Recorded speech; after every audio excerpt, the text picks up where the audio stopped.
За байцгаана guys. Ээлжидний бичлэгээр уулзж байгаадаа баяртай байна. Өнөөдрийн бичлэгээр юу вэ гэхлээр би юу гэж бодсон бэ гэхлээр сүүлийн 5 жил онлайн бизнес хийж байгаа хүний хувьд аман дээрээс нь яг те одоо өдөр тутамдаа янз янзын бизнес хийдэг хүмүүстэй уулзаж зөвлөгөө авч одоо аль болох нэг юм онлайн бизнес яг юу вэ гэдэг би энэ эцсийн дүгнэлтэнд хүрэхгээл ингээл нэлээд хайгаа явуулсан байхгүй. Тэгээ хайж явж байгаад маш олон хүмүүс сургалтч өглөө, сургалтч авлаа, үйлчлэгээч өглөө. Энэ явцад ингээд би яг өнөөдрийн байдлаар нэг дүгнэлтэнд хүрээд байгаа нь яг онлайн бизнесийг яавал хамгийн энгийнээр амар хэцүү юм сурахгүйгээр яг одоо байгаа тавар чадвараа ашиглаад яг онлайн бизнес хийгээд орлого олж болох юм бэ гэдэг яг нэг дүгнэлтэнд хүрсэн байхгүй. Тэгээ би яг энэ боловсруулсан өөрийнхөө гаргаж ирсэн дүгнэлтийг өнөөдөр та бүхэндээ ерөөхдөө танилцуулах гэж байна. Ямар ч энэ нэг дүгнэлт шиг юмыг ойлгоод та ингээд нэг онлайн бизнесийг зах зухаас нь ойлгоод яваад байгаа те одоо нэг контент хийх хэвээр AI гэх нэг зах зухаас нь ойлгоод яваад байгаа. Тэгээ өнөөдрийн бичлэгээр ерөөхдөө би тэрний ингээд нэг юм төгжээг нь тайлж өгөөд тань том зургаарчин ингээд нэг юм те одоо ингээд та ингээл нухаал ингээл алцаал яваад байгаа. Тэгэхээр тэрнээс нэг хоош алхаад том зургаараа ийм юм байна штэ гэдэг ерөөхдөө ойлголтыг танд өгье гэж бодсон. Тэгээ надаас амар амар байсаг энийг ойлгочингууд за ийм юм байна гэдэг. Тэгээд тийм утгатай бичлэг байгаа. Тэгээд олон юм ярилгүй бичлэг рүү орцгоё. Юу ихлээр guys манайхаа ийм байлаа. Ер нь бол бидний онлайн бизнес гэж ингээл яриад байгаа те амар их ингээл янз янзын юм яваад байгаа юм чи ерөөсөө л яг үндсэн хоёр юмнаас бүрддэг юм байлээ. Яг үндсэн хоёр юм бүтцээс бүрдэнэ. Тэгээ энэ хоёрын нэг нь байхгүй болчингууд ерөөсөө ингээд одоо нөгөө нэг өдөр шөнийн өдөр нь алга болчингууд шүнчин ганцаараа орших боломжтой адилхан нэг юм сонирн байдал үүсчихдэг юм байлээ. За энэ хоёр маань ерөөсөө юу вэ гэхлээр нэг нь technical part буюу ерөөхдөө юм одоо юм technical part гэж ойлгож байна. Хоёр дахь нь creative буюу бүтээлч хэсэг гэдэг юм хоёр хэсэг байгаа. За энийг би яг юу вэ гэдгийг тайлбарлаж өгөн зөө. Ер нь бол ингээд би нэг өөрөө яаж тайлбарлахын гэхлээр юм байшингаар тайлбарлал яг амар гоё буугаад байгаа. Бид нар ингээд янз бүрийн байшинг барихаас өмнө яадаг вэ гэхлээр мэдээж хэрэг те фундамент тавьдаг. За тэгэл нөгөө нэг энэ ханыг одоо юугаар хийх юм одоо жишээ нь тог ус цахилгаанаа яах юм шалын ямар паркатаар яах шахах юм гэдэг ч юм уу те одоо дээшээ авжуураа яах юм гэдэг нэг юм нэг хүмүүсийн нүдэнд харагддаггүй хэрнээ тэр байхгүй л болдоггүй нэг юм дэд бүтц нэг инфраструктурын асуудал байдаг шүү дээ те одоо тиймэрхүү зүйлүүд гэсэн. Тэд нар бол ерөөсөн техникэл тал нь те одоо шин тогоо залгах одоо усны шугам муу усны шугам татах матах гэдэг яг нэг юм тиймэрхүү ажил байдаг шүү дээ те тэд нар бол яг юм техникэл part.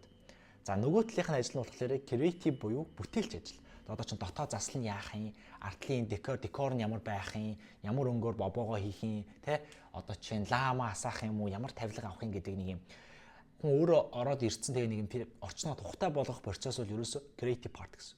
Тэгээ яг энэ хоёр ороод байгаа байхгүй. Тэгээ аль нэг нь байхгүй болчоор тэр ингээд нэг юм бидний гэр гэдэг юм мэдрэмж ерөөсөө байхгүй болчиход байгаа. Яг л эрэгтэй эмэгтэй хоёр нийлжиж ингээд хүүхэд одоо бид нар бий болдогтой адилхан процесс гэсэн. Тэгжиж онлайн бизнес бүрддэг байгаа. За technical part. Technical гэдэг нь яг юу байгаад байна гэхлээр ерөөсөө юу юм. Тэ одоо борлуулалтын түнэлүүд. За цаана ямар чатбот байгаа. Би хаана мэдээлэл хүргэх юм. Тэ вебсайт юм уу, лендинг пэйж юм уу. За эсвэл одоо би хаана хүмүүстэй борлуулалтуудаа хийх юм. За эсвэл би ямар одоо нэртэй AI-д ашиглах юм. За эсвэл би одоо ямар борлуулалтын одоо метрикүүд гэж хэмжүүрүүдээр би борлуулалтуудаа хэмжих юм гэдэг гэх мэтчлэн юм техникэл юмнууд. За миний анзаарснаар техникэл юм болвол яг ингээд нэг юм болцдог. За юу. Хоёр дахь нь юу вэ гэхээр креатив буюу одоо чинь контентоо яаж хийх юм. Ямар өнгөний палет буюу ямар өнгөний сонголтуудаар би өөрийнхөө брендийг илэрхийлэх юм. За эсвэл одоо би ямар фонт ашиглах юм. Одоо чи миний хувьд ашигладаг фонт бол Сан Франциско гэж фонт байдаг. Яагаад би энэ фонтыг ашигладаг вэ гэхээр Apple өөрийн фонтыг ашигладаг. Тэг хүн болгон Apple-ийн фонтод ерөөхдөө дасцсан байдаг болохоор хүний нүд дасцсан байдаг. Тэгэхээр хүн Apple-ийн фонтоор бичгээр хүний нүд ингэж дасаж зөөлөн хүлээж авдаг гэх мэтчлэн тэ. Одоо иймэрхүү юмнууд гэсэн. Одоо өөр юу гэдэг юм. Брендинг би өөрийгөө яаж харагдуулах юм, яаж позишн хийх юм мэтчлэн тэдгээр зүйлүүдийг ер нь бол хэлж гинэ гэсэн. Тэгээ эдгээр хоёр зүйл маань нийлжиж нэгсэндээ чи нэг юм одоо юу хүсэж чинь гэж байгаа юм. Төгс төгөлдөр онлайн бизнес үүсэж байна гэж. За тэгэхгүй хүмүүс маань ерөөхдөө яах гээд байдаг вэ гэхээр аль нэгийг нь ингээд орхитуулах аюу тал байдаг. Миний анзаарснаар яг ингээд нэг бол креатив рүү их явдаг, нэг бол техникл руу их явдаг, нэг тиймэрхүү тал байдаг. Тэгэхээр ерөөхдөө би энэ дээр юу гэж хэлмээр байна гэхээр ерөөсөө л том зургаар ингээд харж байгаа. Тэгэхээр одоо таны үйлдэлийн дараалал юм болно гэсэн үг байна. Эхлээд таны байшингарыг бодох юм бол эхлээд таны техникэл юмнууд чи ерөнхий бэлэн болсон байх хэвээр. Ямар ч гэсэн нэг те цонх одоо нэг юм цонх монх ингээ яатсан тог ус эхлэхаан таны үндсэн арга яс чинь бүрдсэн байх хэвээр гэсэн үг. Ер нь бол техникэл гэдэг нь яг хүний бие арга яс, креатив буюу тэр бүтээлчний хүний биеийн сүнс яваад очих. Яг тэр сүнс яг хүний ингээ амь оруулдаг тэр зүйл яваад очих. Яг энэ хоёр зүйлийг угсарж ордгоо гэсэн үг. Тэгэд аюул сонирхолтой дээр дахиад нэг юм орж ирж байгаа юм гэсэн. За тэгвэл би яаж энэ хоёрыг ингээ зөв ашиглаад бизнесээ ингээд нэг юм босгоод өргөжлүүлээд ингээ явах юм бэ гэдэг нэг юм асуултанд гарч ирж штэ. За окей, тийм юм байна. Юм хоёр юм байгаа юм байна. Тэгвэл би одоо яаж энийг чи ингээд ашиглаад энэ хоёр руу ч хуваагаад нэг явах юм бэ гэж бодож байгаа магадгүй. Тэрэн дээр нэг юм ба. Хамгийн сонирхолтой нь биднээс асуулт сууж байгаа. Та хувь хүний хөгжлийн ингээд ийм ертөнц дотор хүний уншиж болох хамгийн үр дүнтэй бүр номер 1-ээр шалгарсан ном юу гэдгийг мэдэх үү? Бүр ингээд хамгийн бүр зайлшгүй унших хэвээр. Өдөр болгон уншиж явах хэвээр ном. Юу байдгийг та мэдэх үү жишээ. Тэр нь юу вэ гэхээр таны амьдралын чинь өнгөрсөн хуудас гэдэг ном. Юу гэсэн үг вэ гэхээр та өөрийнхөө амьдралын өнгөрсөн хуудас буюу яг би яг юу гэсэд байгаа юм, би яг аль чиглэл рүү явах гээд байгаа гэдэг юм амар тодорхой байх хэвээр. Тэгэхгүй бол энэ бүх мэдлэг, энэ бүх юмнууд чинь шаардлага болчдөг. Би анзаарсан хүмүүсийн гаргадаг бүр хамгийн том алдаа. Бүр номер 1 бүр ингээ пир үзээ. Хамгийн том алдаа. Юу гэсэн гэхээр ерөөсөө л окей. Би ингээ нэг юм мөрий. Шинээр подкаст сонсоо шинэ мэдлэг авах хэрэгтэй юм байна. Нэг шинэ юм хийх хэрэгтэй юм байна. Эсвэл нэг шинэ ном унших хэрэгтэй юм байна. Өөрийнхөө одоо байгаа дээр би мэдээлэл нэмж оруулаад авах хэрэгтэй юм байна. Оролдоод авах хэрэгтэй юм гэж бодоод байгаа байхгүй. Гэтэл хамгийн сонирхолтой нь тэр мэдлэг мэдээлэл юмнуудыг чинь аваад ашиглах хүн нь ашиглах нэг юм хэрэгтэй шүү дээ. Тэр ашиглах юм та өөрөө дээр ашиглана шүү дээ. Ямар нэгэн та номноос мэдээлэл аваад эсвэл ямар нэгэн подкастаас мэдээлэл аваад тэр мэдээлэлээ та өөр дээрээ ашиглаад үр дүн гаргах хэрэгтэй шүү дээ. Тэнгүүд хүн өөрийгөө ойлгоогүй ч юм уу яг өөрийнхөө яг юу хүсэж байгаа юм эсвэл яг хаашаа явах гээд байгаагаа тодорхойлж чадаагүй байгаа хүн ингээд гатчдсан билээ. Тэнгүүд ерөөсөө би сүүлийн үед яг ямар дүнэлтэнд хүрчээд байгаа гэхээр окей, ерөөсөө юу юм бэ? Хүн бол ерөөсөө эхлээд өөрийнхөө очиг болох хэрэгтэй байна. Эхлээд өөрийнхөө би яг хаашаа явах гээд байгаа, би яг юу хүсэж байгаа, би яг нэг тэднэрийгээ тодорхойлох хэрэгтэй. Яг өөр дээрээ цаг өнгөрөх хэрэгтэй юм байна. Яг ингээд дотоод хүнтэйгээ цаг өнгөрөөгөөд тэнгууд чи ингээд нэг юмнууд чинь тодорхойлж эхэлнэ шүү дээ. Окей. Тэгээд саяны нөгөө креатив, техникэл гэдэг юмнууд руу ингээд орохлоор бизнес чинь бүр ингээд гэл гараад ирд юм байна. Тэрийг аягүй ажигласан. Тэгэхээр зөв энэ бичлэгийг би юу гэж бодсон бэ гэхэл аягүй богинохон on point тодорхой ингээд нэг ойлгож байгаа юм аа ер нь хуваалцчих. Би ер нь зүгээр яг жоохон тих гээд байдсан шүү гэсэн. Та ямар сайн бас нэг би санал бодол асууж өмнө үзэж байгаа хүмүүст би ер нь яг өөртөө ингээд тохиолдож байгаа юмыг ойлгож байгаа юмнуудаа одоо ингээд хадгалахгүйгээр яг тэр дор нь ингээд гаргаад бичлэг болгоод халуун дээр нь яг би өөрөө мэдэрч байгаа дээр ингээд хүмүүстэй зүгээр хуваалцаад өгчий гэж ер нь боддог байхгүй. Яг зарим хүмүүс бол ингээд хадгалаад өөртөө явж үлдээд байдیں۔ Би болохоор жоохон ярьчих тийм жоохон талтай хүн байгаа даа. Хэрвээ та яг тэгье гэж яхах юм бол яг энэ тал дээр бас сэтгэл үлдээж байгаа. Би бас яг өөрөө ингээд те судлаад ингэ явж байгаа надаас ингээд хөргөжлөө бас хэрэгтэй үндэ хийхтэй ах гэж бодож байна.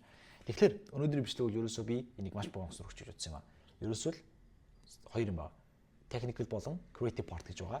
Энэ хоёрыг та багаагаар зүгээр ингээд сурах хэрэгтэй. Эхлээд таны хийх хэрэгтэй юм чи ерөөсөө technical part-уудынхаа арга хэсгийг ерөнхий байдлаар тодорхойлгочоод энэ дээрээ creative буюу бүтээл зүйлүүдээ хийгээд явах юм бол эн чинь ингээд гоё дэшээ нэг барилгын зураг төслийн дагуу ингээд айтах явчихж байгаа байхгүй. Ингээд явах юм бол айгүй зүгээрээ гэсэн. Тэгээд дээрэс нь энийг хийхээс өмнө би зүгээр өөр ажигсан юм та өөрийгөө тэр тодорхой байдлыг амар үүсгэх хэрэгтэй юм байлаа. Яг би юу хүсэж байгаа яг ингээд нэг юм гэдэг юм.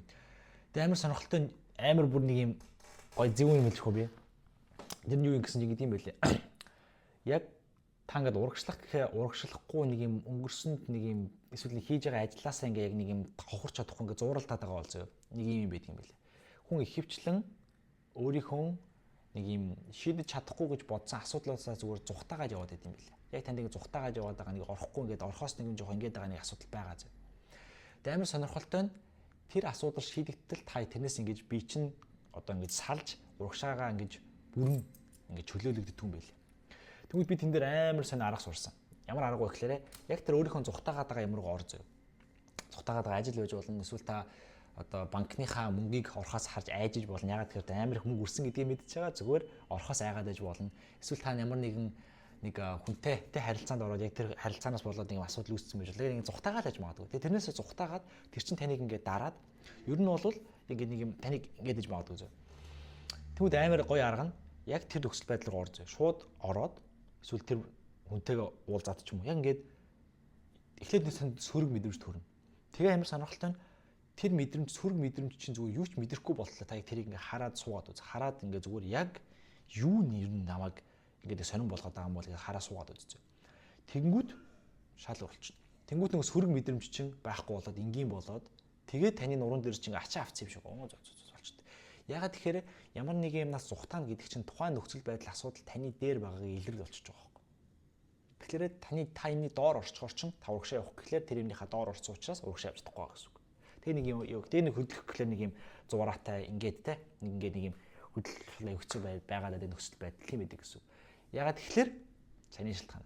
Тэгэхээр энийг юу гэж нэрлэдэг вэ? Neutralize гэж нэрлэдэг. Neutralize буюу тэр нэг нөхцөл байдал руугаа явж ороод асуудлаа ингээд нэг юм зогтохны асуудлаа цухтаагаал идэв шүү дээ. Уусаа ингээд нэг юм цаанаасаа subconsciously те. Маа тийшээгээ шууд явж ороод ингээд хараа наачихгүй. За яг би ер нь яг юунаас нь яагаад окей. Яаж болох юм ингээд яг ингээд 50 нэрээ ингээд 2 3 цаг болж болно ингээд окей. Тэгвэл тэр чинь ингээд мэдгэтгэе болчихно. Тэгээд үзээ. Тэнгүүтэйг тэр таны зүхтаагаад исэн юм чинь бүр шаал өөр болоод ингээд нэг юм энгийн болчихт юм бэл. Тэрийг аяг байж гисэн бэ. За тэгээд тийм байна. Өнөөдөр бичлэг ерөөсөө би маш богинохон зөвлөгөөнд өгчий гэж бодсон. Тэгээд ямарчсан энэ хүртэл хамт байсан хүмүүстээ баярлалаа. Тэгэхээр бичлэг таалагдсан бол subscribe дагаад, лайк дагаад хүлээж аваарай. Мөн дээрээс нь та комент сект ямар хуу төрлийн ер нь бичлэг надаас үзмээр байна. Танд ямар хуу төрлийн бичлэг ер нь одоо ямар асуудал дээр ямар одоо юм дээр гаргалгаа хайж ин ч юм уу те. Тиймэрхүү санал хүсэл байвал комент сектээр мүүлдээгээрэй. Би бичлэгүүдийг харж байгаа хамгийн их давхцсан сэдв байх юм бол бас тэр сэдвээр нь бичлэг хийж өгье гэж бодож байна. За тэгээд энэ хүртэл хамт байсан хүмүүстээ баярлалаа. Дараагийн бичлэгээр уулзцгаая.